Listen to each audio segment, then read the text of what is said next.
Hello there. How are you doing? Hey, I'm fine, thank you. Enjoying the weekend. Yeah, I love your do you your horns. Thank you very much. So, is it just your what's the ear ear what's because I don't have the word now. Headphones. Yeah, yeah.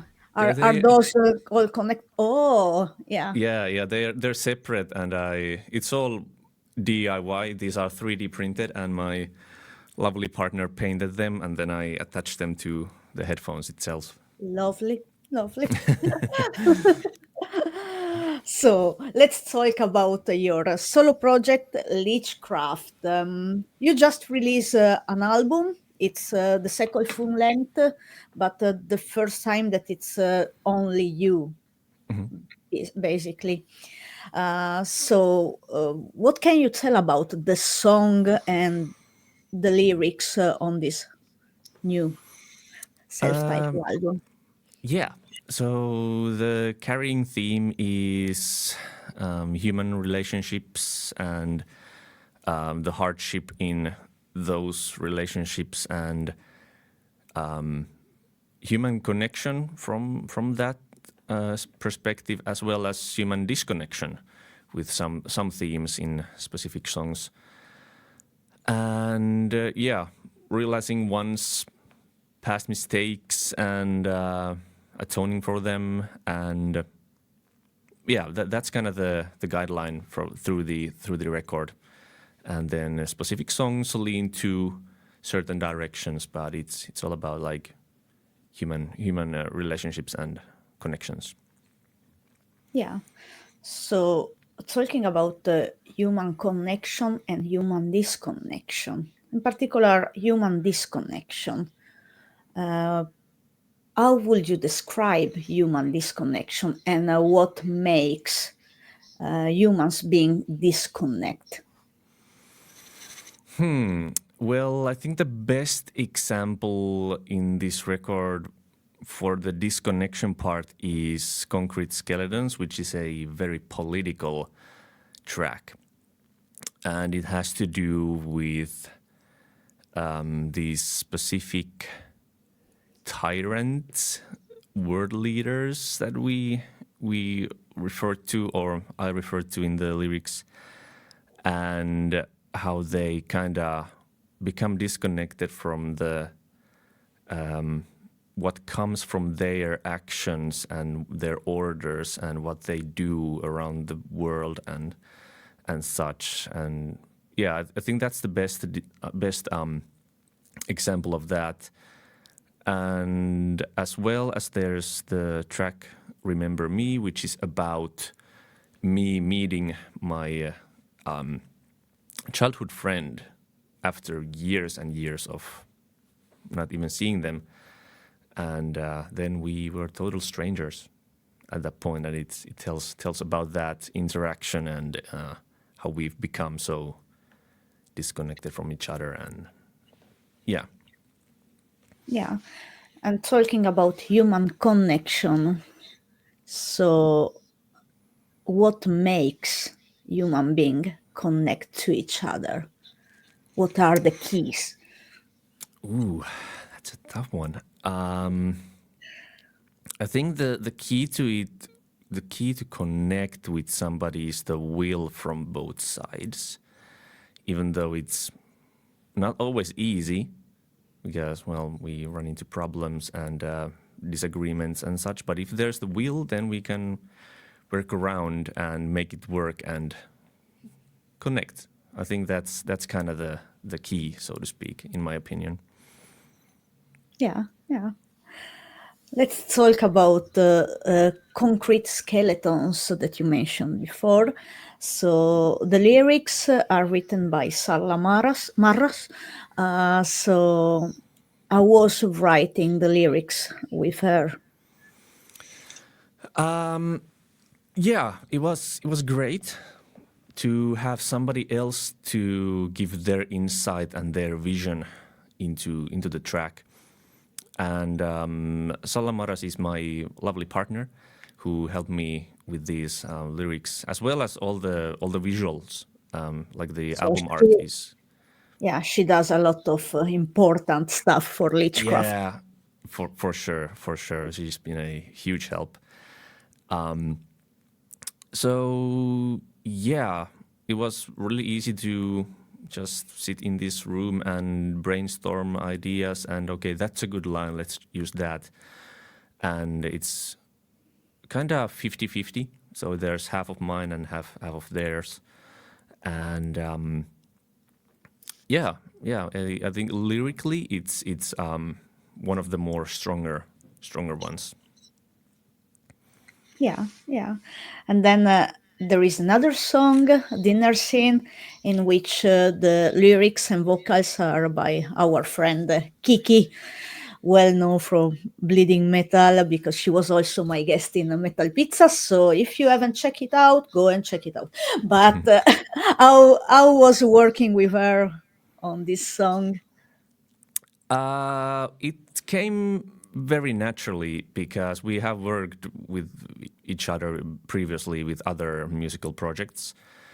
And she actually happened to be here in Finland when we did the recording. Of course, we wrote the lyrics beforehand and such, but the actual recording was done locally here, which really helped the kind of going through the takes and seeing what works. Like when we were recording, I could say, okay, that's a really good take. Do that more, and kind of like doing it on the fly and seeing what works and such.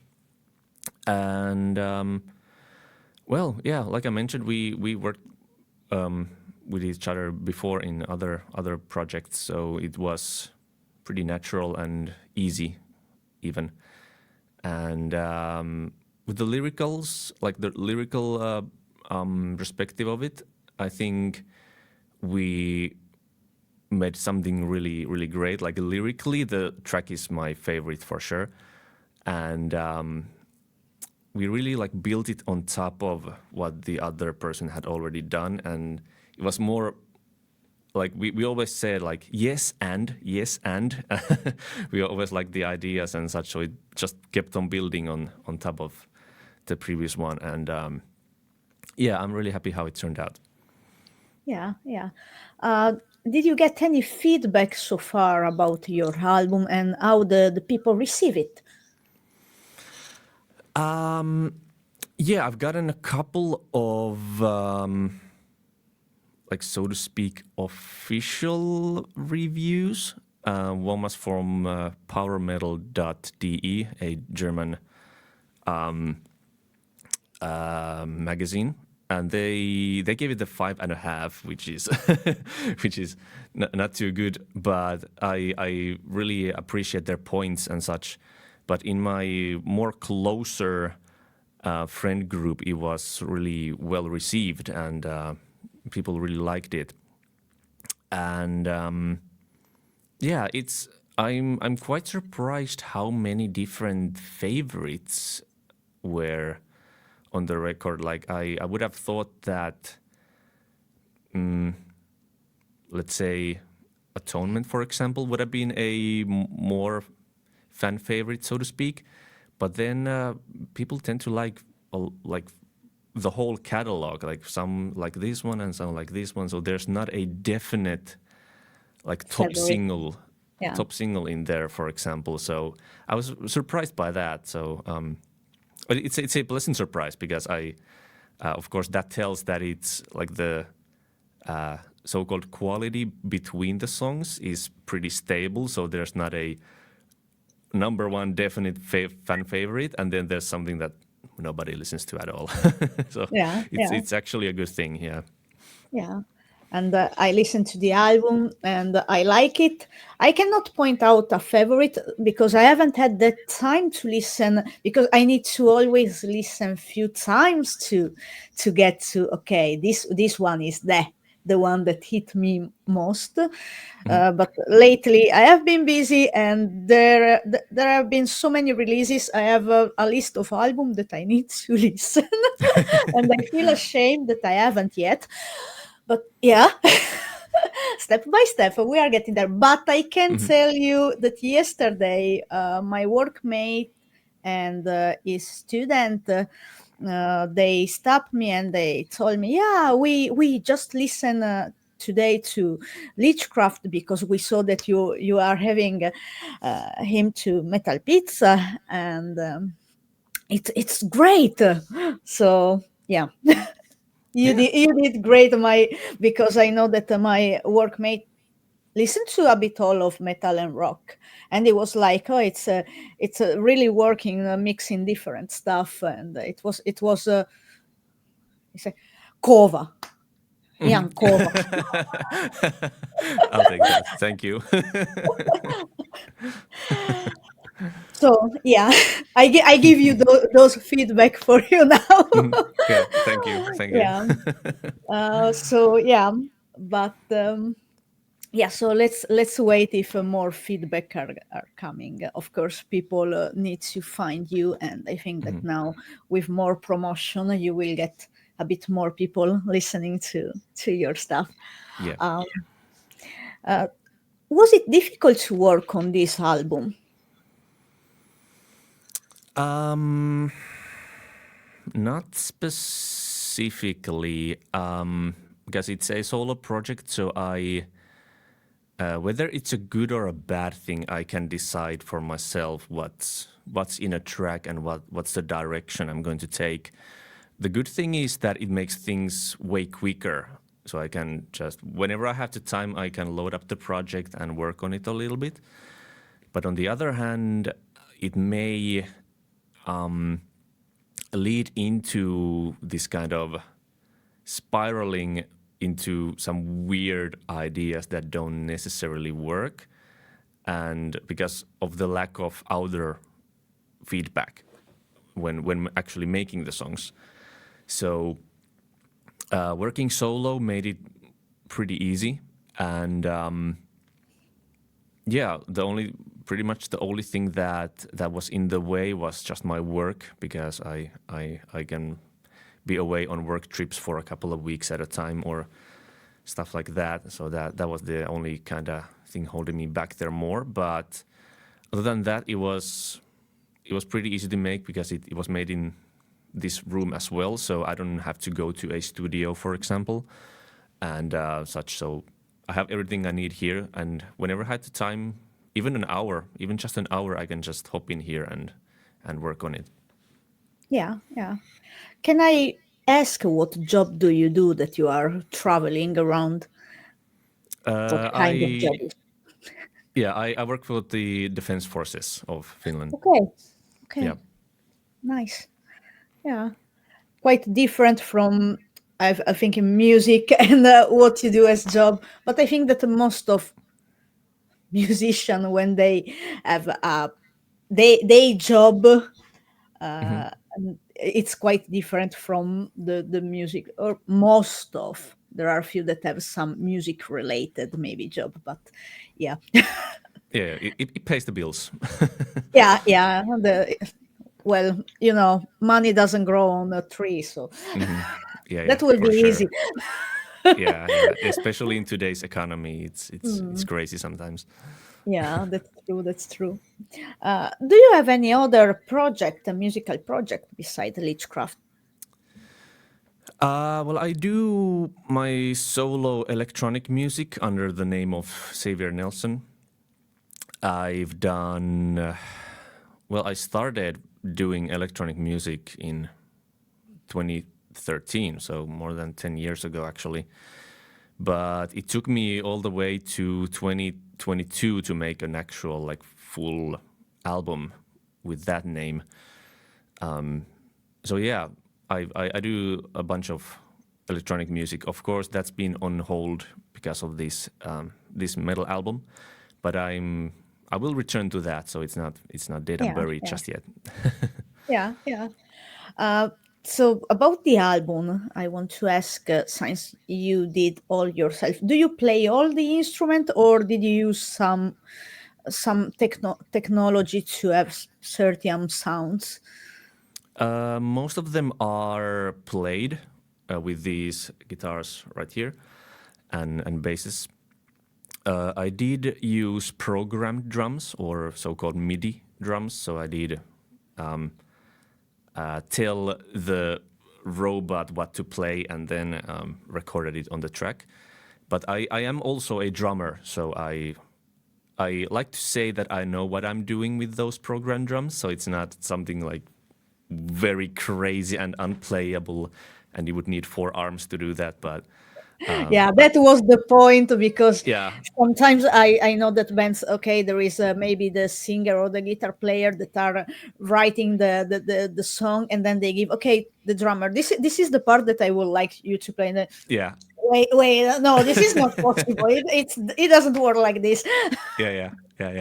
I get that. Yes, but I think I'm really happy with the drums, like all in all in this record, how they sound and how they were composed, and I think that's for the most part thanks to the fact that I can play the drums. Okay, I've done some pretty extreme and fast parts that I probably couldn't play right now, but maybe with a little bit of practice I could still do it. But it helps a lot that you can like envision, okay, this arm is going to do this and this is going to do this one, and as you program the drum grooves and fills and everything in there. Yeah. So how many guitars and basses do you have back there?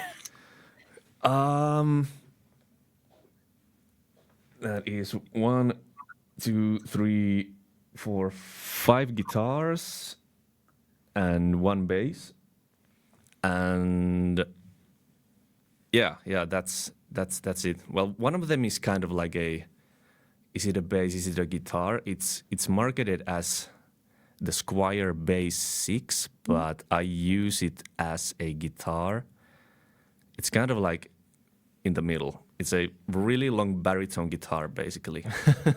Yeah. So, yeah, and Yeah. then there are some other instruments on the album that are MIDI as well, and they are like resampled ones. So somebody has recorded a set of notes that then is played from the plugin. So that's being used in for example Sanansate, the kind of the intro to 13. There's this I cannot remember for the life of me what was the instrument called, but it's a MIDI instrument. Okay.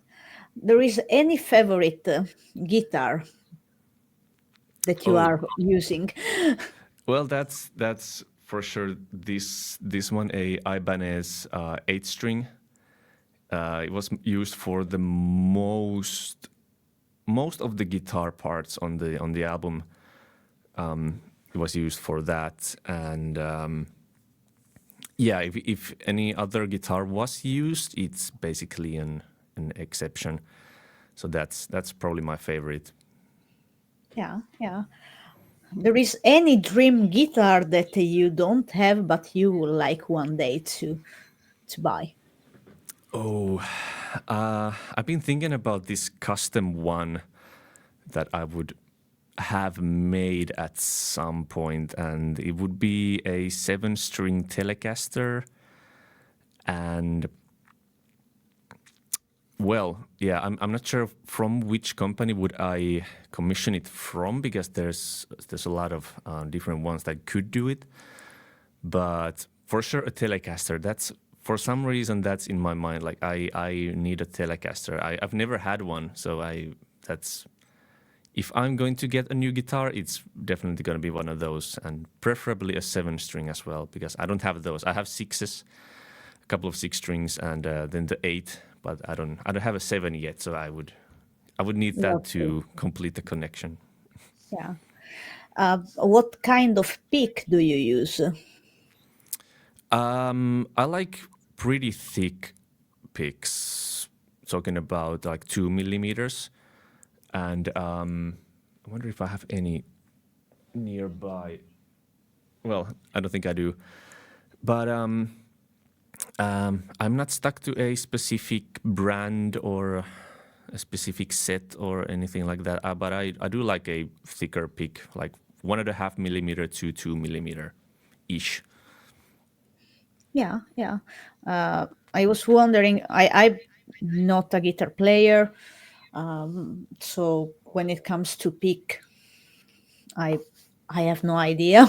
I know that of course there are different like uh, how thick they are, and also material wise there are also the metal ones and so on. So as a guitar player, how important is to choose the right pick?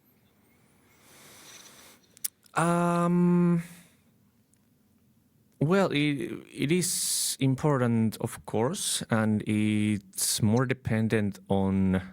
I think it's more dependent on the guitar and the string gauge that you're using, because if you have really thick strings, you're gonna need a thicker pick as well. Because if it's a really floppy one, it's just going to like on it, and so yeah, I it is important, yes, but I don't think it's like it's a showstopper if you choose a wrong pick, so to speak. But with acoustic ones, I do like a more thinner pick. Yeah, it just suits it a little better. Yeah, yeah. When did you start to play, and what was the first instrument that you play? It was guitar. I started playing in primary school, I think like third grade or something like that. Whatever the age is then, is it like 9 years old, Maybe 10 years old, eight, yeah, something like some that. It some should be probably. something like that.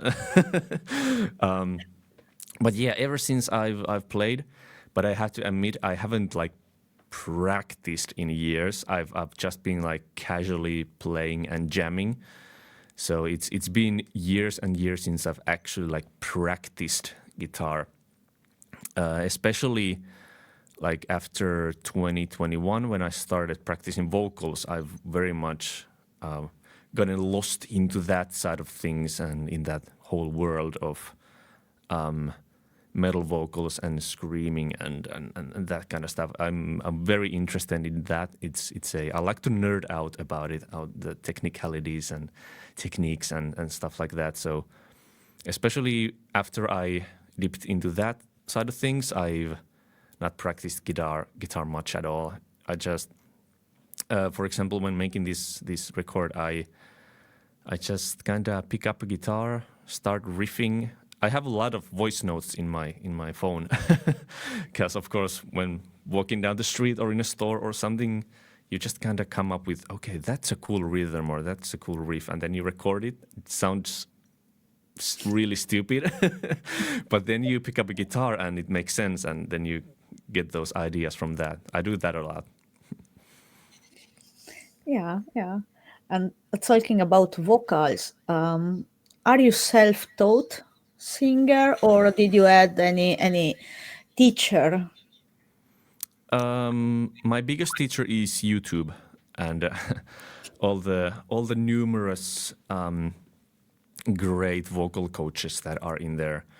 But one that I want to point out is Cardavox Academy, and there's this guy called Mark, and he does reaction videos to metal tracks, and he really breaks down the vocal techniques and what do the vocalists do in order to achieve this tone and this specific scream. So that's given me a lot to work with and a lot of direction and wisdom and stuff.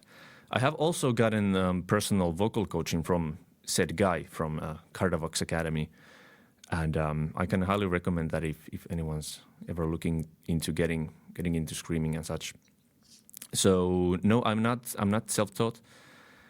I've most what I do know about vocals and stuff I've learned from YouTube or from this Mark.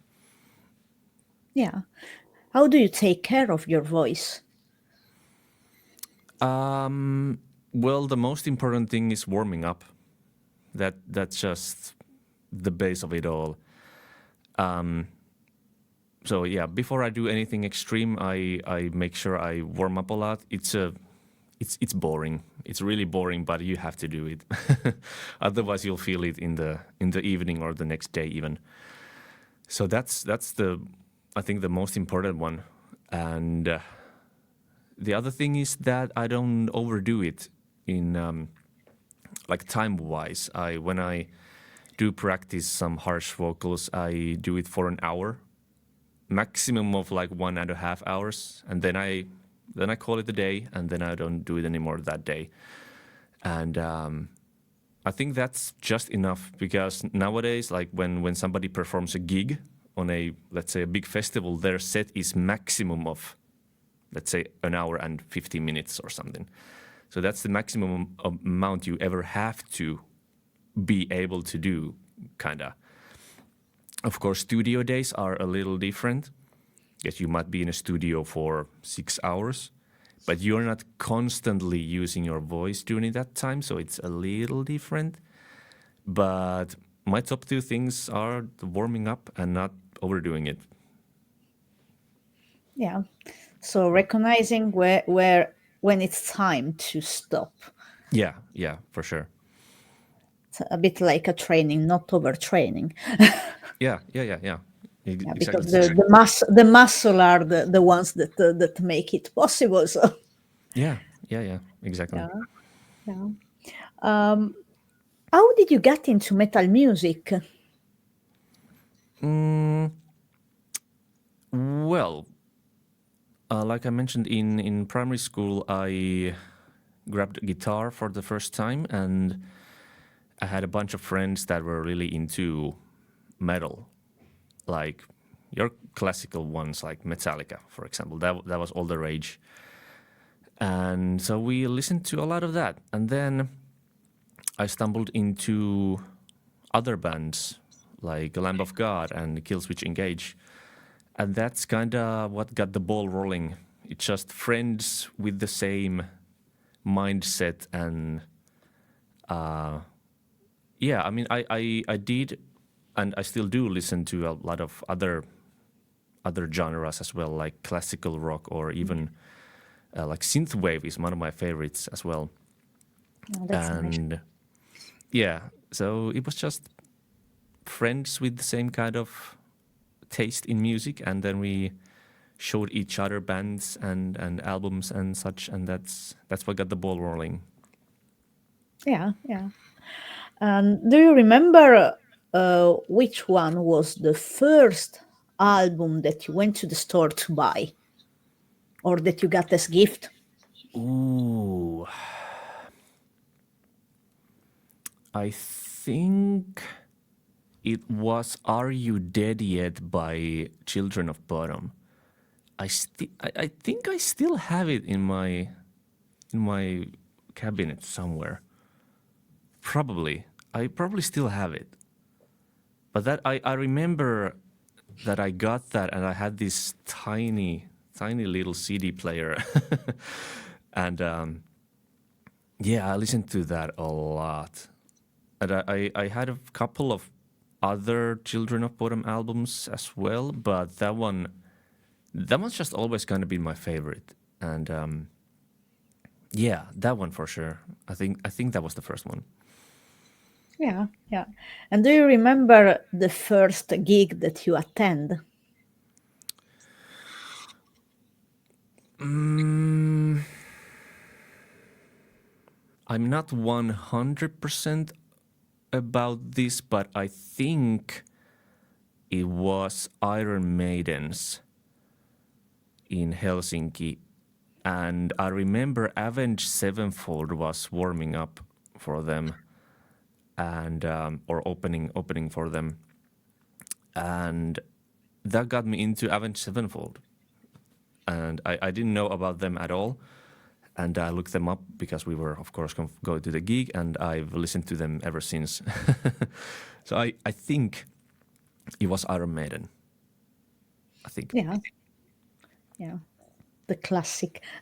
Yeah, yeah. It's for many is I have noticed that a lot answer Iron Maiden as first gig, Mm, so that's quite interesting. My yeah. first gig was not Iron Maiden anyway. Uh-huh. I was more, as a kid, in particular, late 90s, early 2000. It was like, and I'm from Italy, so it was like you listen whatever they play on the radio and whatever the music channel is offering. So I was Mhm. like watching a lot of music videos, and yeah, I didn't know about different genre. For me, it was just music, and all music was the same. I was just enjoying what I was enjoying, but I remember that I really like, the kind of pop punk rock stuff. So Blink 182.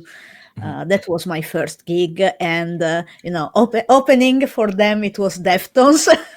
Oh, So my wow. first gig, the first band that I saw live ever was Deftones, and Wow, that is great. I was 14.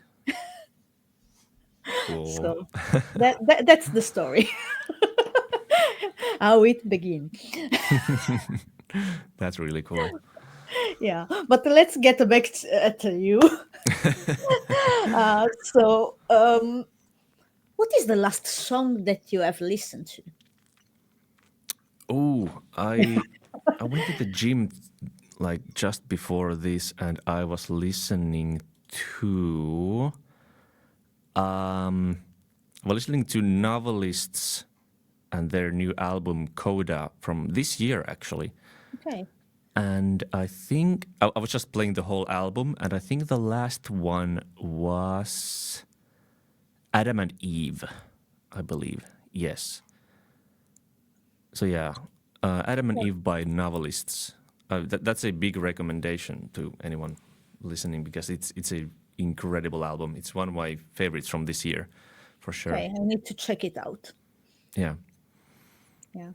So it's so much album come out all the time. It's difficult to listen to everything and to notice that there are so many things going on. I was Hmm. wondering that it's difficult then to find out also a top five albums, and I will put me to do my favorite top five albums, but I'm struggling. Yeah, yeah. Yeah. But now let's get to the random topic jar. Hmm. So let's see what we are going to talk about. Dreams. So,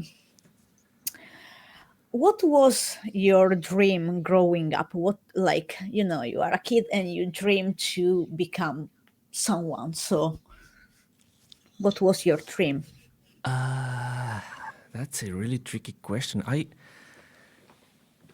don't think I had a specific dream that I like about a job that I would want to have, because I was very lost when I went to like high school, and I basically went to high school because I didn't know what else to do.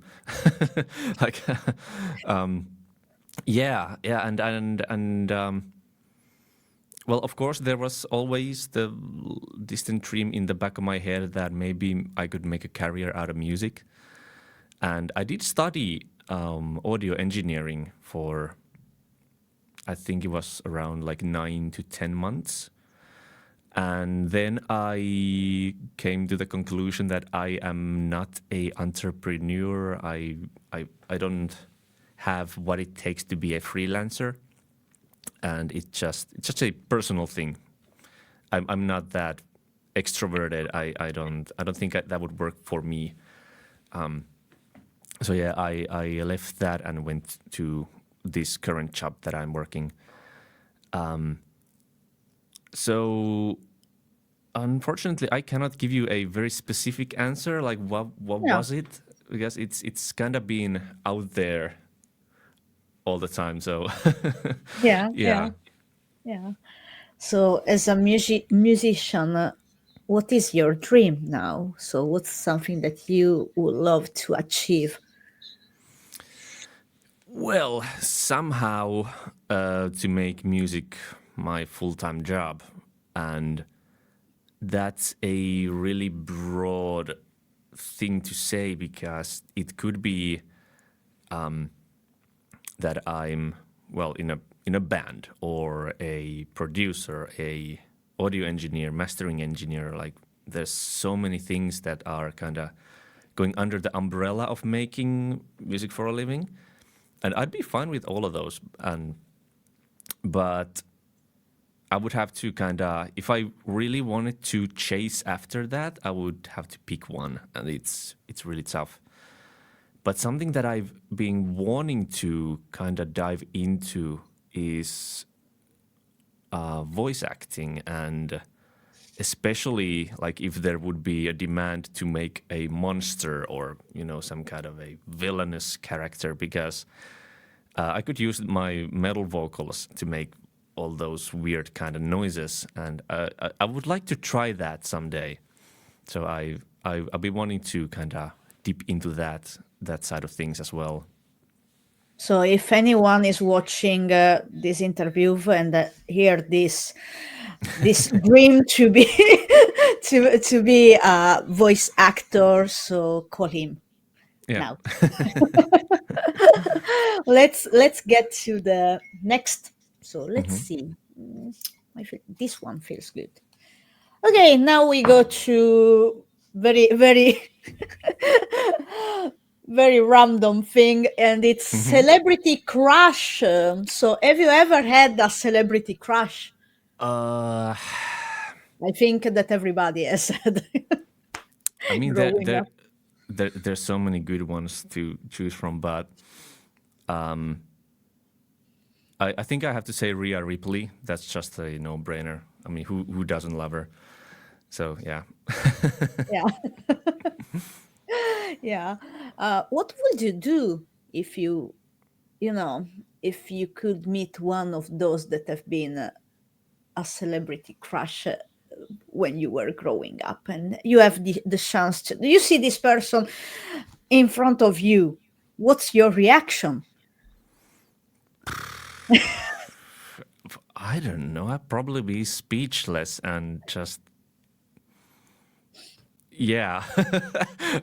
I don't know. I probably wouldn't know what to do. Like right now, I don't know. Yeah. Uh, yeah. That's a bit a tough situation. Yeah, it would probably be a surprise, and I just wouldn't know what to do. Yeah.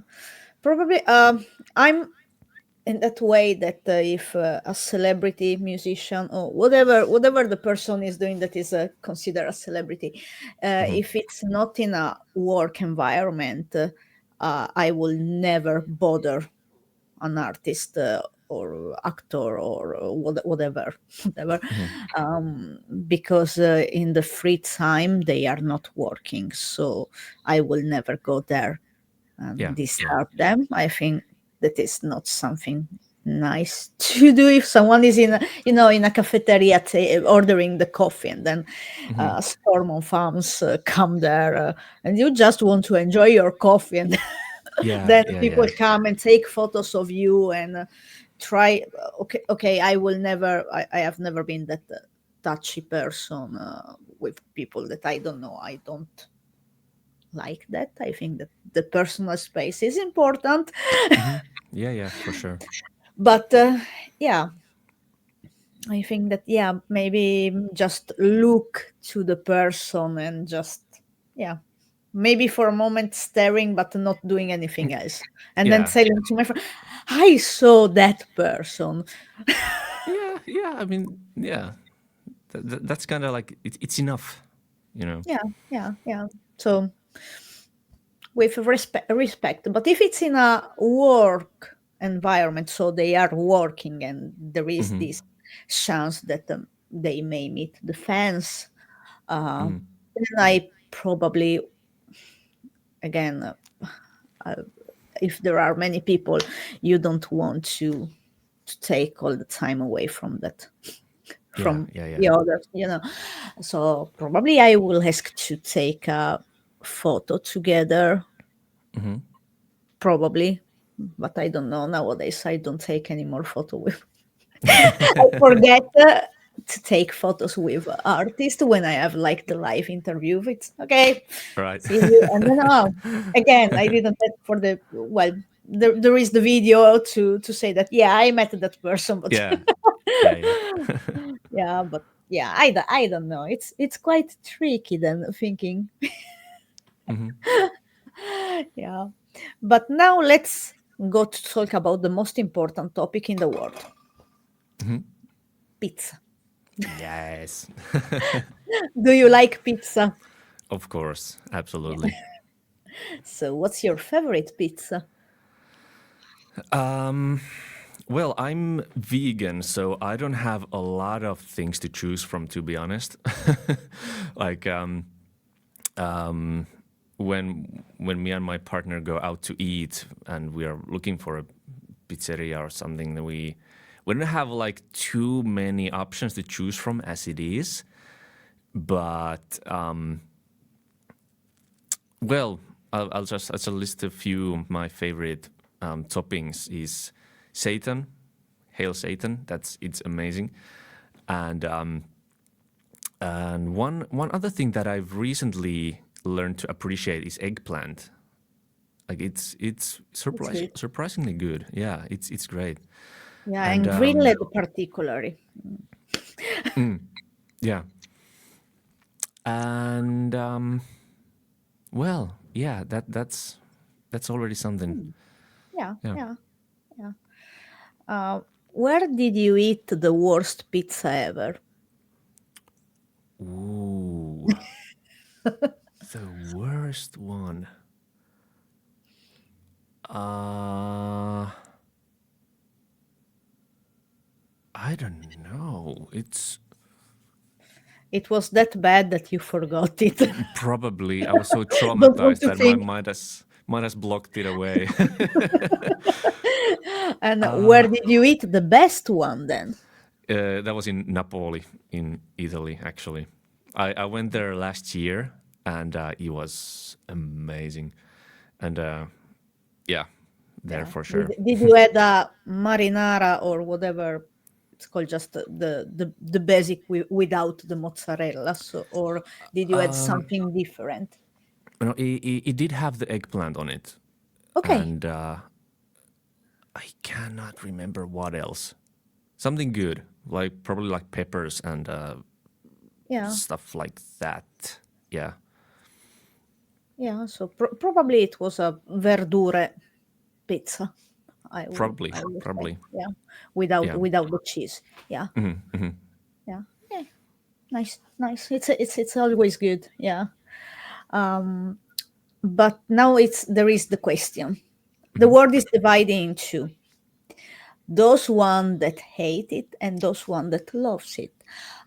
So what do you think? Does ananas belong to pizza? I think it does. Yeah, I think it does. I don't I'm not getting it every single time, but I don't mind it and it's can be really good. Yeah. Yeah. You know, I had a few guests that they start to think about why or why not it may work the ananas. So that was like interesting. I personally don't like to put sweet and salt together. So for me, it's a no. But if someone wants to eat, it's just preference. It's Yeah. yeah. So that's. But there are some Italian that take it Oh very yeah. seriously. Yeah, yeah, yeah. You can't have it there. Even if there are some pizzeria that sell the Hawaii pizza. So, but not all. So yeah, yeah. And then there are, oh, there was a pizza with. I think that there is the pizza with strawberries, and then there is the pizza with pears. Okay. Um, but I think that all those pizza are without the tomatoes because otherwise it doesn't fit the taste. Yeah. Hmm. So they are white pizza, but I'm not sure. I will not order them because again, it's sweet and salt, and maybe in some Asian cuisine it works, Mm. but for my taste in a pizza, I will not. Hmm. I don't know what's wrong with me, or but it's like the sweet and the salt, yeah, different. Hmm. Hmm. Yeah. But let's get to the question that the previous guest left you. Hmm. So, what is the biggest crowd you played to, and how did it feel to be on stage in front of so many people? Um. Well, I think the biggest one has been. I think it was. I think it was in high school because we performed in kind of this like the last day of school, and that was our last year as well. So basically, the whole school was there. So we are talking about couple of hundred at least, something like that. We performed a couple of specific songs that were like very pop then, and then we did a medley of a couple of songs as well. And yeah, but with talking about Leechcraft, we've only done the one little gig, and it was in a local bar in my hometown, and eh, I have no clue how many people actually were there because there was this spotlight directly in my face and I couldn't see a thing. I couldn't see a thing in the crowd. So if somebody would tell me like, "Oh, there was a 100 people," I would just say, okay, yeah, sure. But yeah, but in reality, I think it was 30, 40 people ish. But yeah, yeah. And then yeah, I think the biggest one would have been the high school one, Yeah, way back. yeah. So how did it feel? Did it feel to be on the stage in front of all those people? Um, well, in that Leechcraft gig, it felt really different, really weird to be performing your own songs because I've done quite a few gigs as a cover band member in weddings or kindergartens or like you name it, here and there. So like doing a gig isn't new to me, but what was the performing of my own stuff, and that felt. I mean, firstly, really good, of course, but it had this different feel to it to to be able to do that for the first time, and yeah, yeah, I'm usually pretty stiff on stage, so I don't I have to learn to kind of let loose a little bit in there, um, but yeah, all in all, it does feel good, and it has been a little while. So the gig we did, we somehow managed to do in late 2020, in middle of all this COVID stuff. So it's been like 5 years, and well, yeah, you'll never know. Maybe there's a gig sometime somewhere, but yeah, we'll see. Yeah, yeah, yeah. How do you feel now for the gig that you did back then in 2020, for example? How did you feel before going on the stage? What was going on in your head? Um, Well, excitement for sure, and